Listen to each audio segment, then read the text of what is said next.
Pit Fiend looks down, splashes acid onto Pok's face. He's in the chair, looking forward.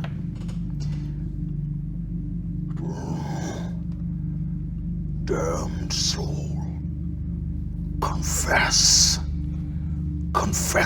your sins. Pok looks up, swollen eye, he goes, I don't regret anything. You don't regret anything? There is nothing you miss in the world of mortals.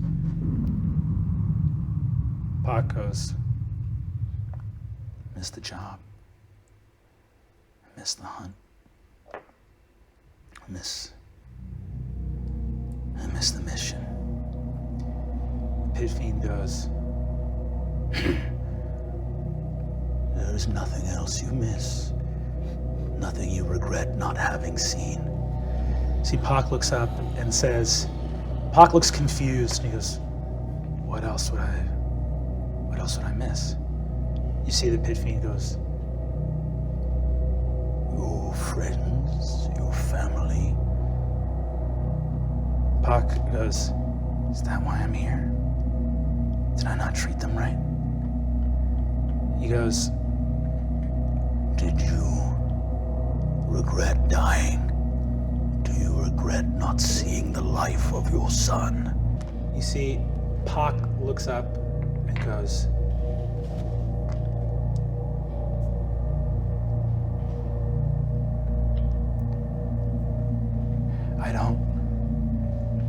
I don't miss.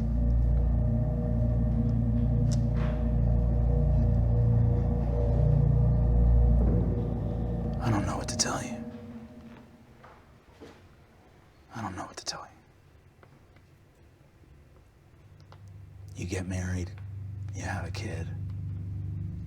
It's what you do.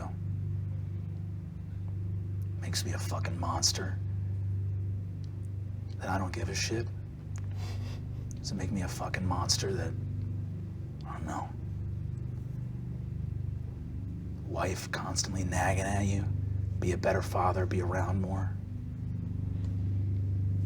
He's a kid. She wanted one. The fuck do you want me to say?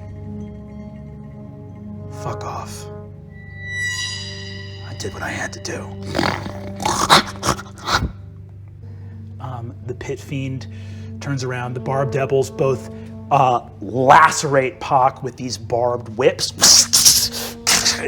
He goes unconscious, collapses. The Pit Fiend goes, Seacaster's about. We need more of the ninth wing here. and they leave the room and close the door behind them. And I guess I'll go up to my dad, who's unconscious. I think I go to try to wake him up, and then I just feel super conflicted about everything I just heard. And then I want to grab the briefcase of holding and scoop him up in it. As you go to open the briefcase, the door opens behind you, and the two barbed devils are both right there. See you. You see all of, you didn't hear them approaching. You're conflicted. Like, your dad, when you were a kid, never was fucking around, He was gone. And the image you had of him, of course you would sanctify someone that was never there and that your mom always spoke glowingly of. You go for your briefcase. The two barbed devils are behind you. That's an actual nat one. Oh, shit. One of them comes up, grabs the other side of the briefcase, stopping you. Another one grabs you. You enter the restrained condition. Does Riz, that's their turn. It's Riz's turn again. Mm-hmm. What do you do? I keep trying to scoop him up. Okay. You go scoop him up. As you are grabbing it, you feel your gun is gone.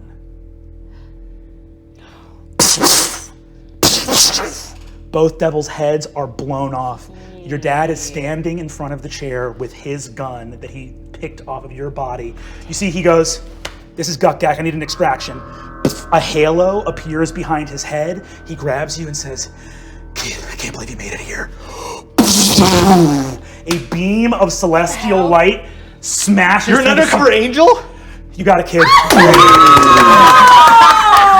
shoot through a celestial beam. That is all for this round. That is all. Cut over to a towering beam of light in darkness. Riz, you feel completely weightless. Translucent, pearly light surrounds you, and you feel wind in your hair, like you are shooting up. But you look around you, hell is gone. You look out into endless vastness and see in the distance of the darkness other beams of light and other things being rescued from all over the multiverse and shooting up. You are wrapped in your dad's arms. He is holding you so tight. Angel. He's holding you so tight. And give me an insight check. It's a natural one. He's mad at me.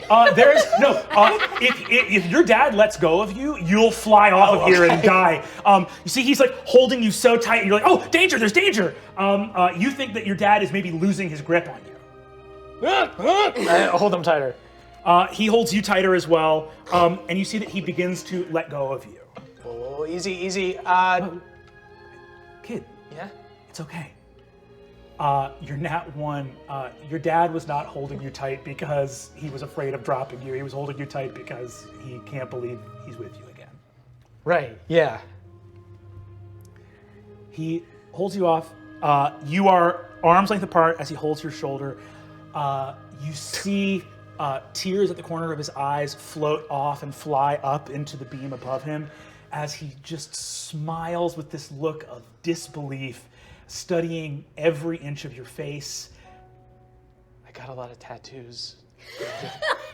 Mom's gonna be pissed. She's gonna be so mad at me.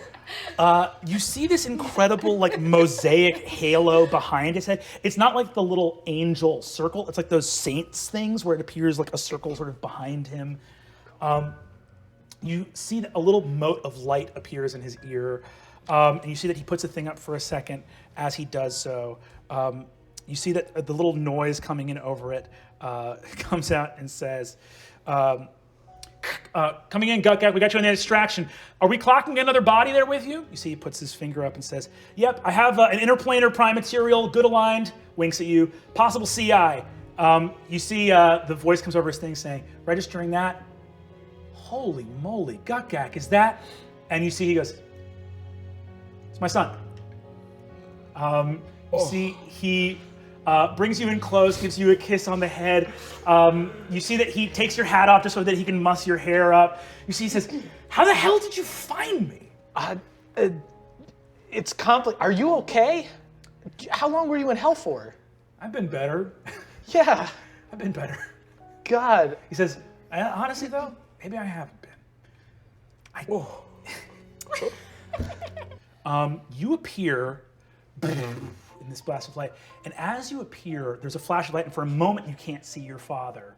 And as he walks out of the light with you, you see he's wearing a nice, like, dark suit, a tie. He's like clean again. He's got a little bit of scruff, but he's got his thin mustache. He walks out of the light with you, and you know that way where if like a flash goes off, like vision starts to return at like the darkest colors you can see and blurry shapes, and it starts to sort of come out of the light. You are standing on a grassy hill in a landscape dotted with a babbling little stream. There's a tree, and you see that on top of the hill there is a gravestone. And you see that the little gravestone up there is a little bit morbid at first, until you see that there's a little chair next to it, an old mug of what looks like coffee, a little rolled up newspaper. And you see it's on the back side of it. And on the other side, it says Pok Gukgak next to it. Huh. You just like hang out at your grave? Whenever you come to talk to me. I can hear you from this side. Oh, shut up. Damn it. God damn it, Brennan. What the hell, dude? I missed you, Dad. He gives you a huge hug. My guy, well, I gotta show you the place. Look, let me introduce you to the gang.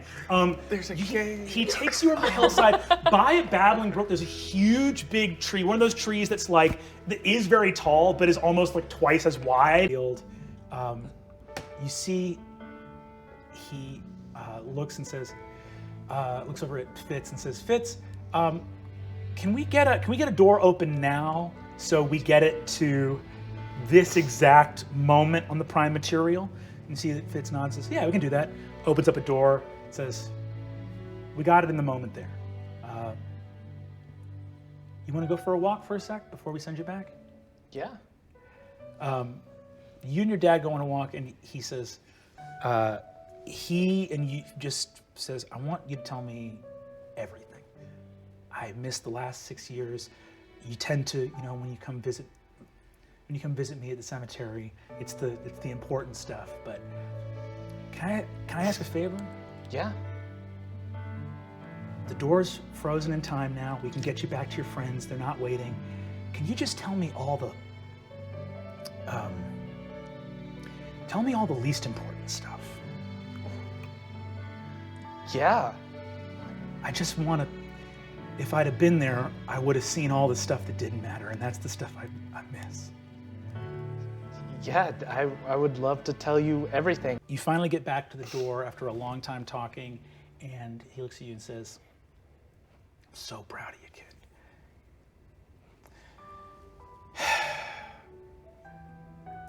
There's only one thing that could have made this better. Please give your mom all my love. Of course. I think about her all the time. She misses you too.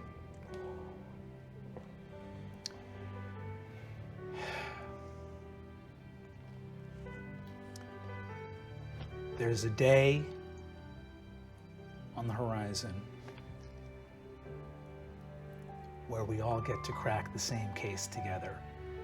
And I hope that day is as far away as possible. I gotta be honest, this is the best version of the afterlife I could have ever imagined. He openly cries. He goes, We're just gonna be badass goblin detectives. that's the thing. Yeah, I know your mom didn't tell you. She didn't get it. We're goblin badasses. Right? Yeah. The whole family's badass. Yes.